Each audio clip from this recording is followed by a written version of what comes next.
മൈലോയുടെ വിമാനം. ഒരു ചെറു ഗ്രാമത്തിൽ ഒരു ചെറിയ എലി ജീവിച്ചിരുന്നു. അവന്റെ പേര് മൈലോ.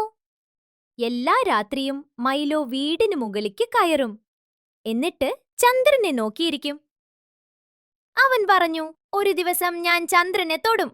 മറ്റുള്ള മൃഗങ്ങൾ ചിരിച്ചു. മൈലോ ചന്ദ്രനിലേക്ക് പോവുമോ? ഹിഹി, നല്ല തമാശ. പക്ഷേ മൈലോ തല താഴ്ത്തിയില്ല.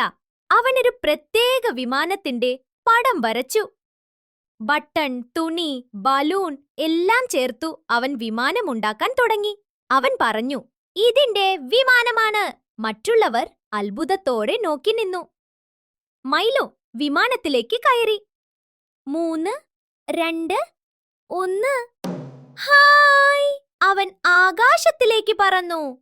ചന്ദ്രനിൽ പോയില്ല, പക്ഷെ മേഘങ്ങൾക്കിടയിൽ പറന്നു. ഒരു നക്ഷത്രം ഒന്ന് തിളങ്ങി. മൈലോ താഴേക്ക് വന്നപ്പോൾ എല്ലാവരും കൈയടിച്ചു. ബെല്ലബന്നി അവനെ കെട്ടിപ്പിടിച്ചു. ടില്ലിയാമ സന്തോഷത്തോടെ ചിരിച്ചു. മൈലോ പറഞ്ഞു, ഞാൻ ചെറുതാണ്, പക്ഷേ വലിയ സ്വപ്നങ്ങൾ കാണാം. നീ വിശ്വസിക്കണം, നീ ശ്രമിക്കണം. അപ്പോൾ സ്വപ്നങ്ങൾ സാധ്യമാകും.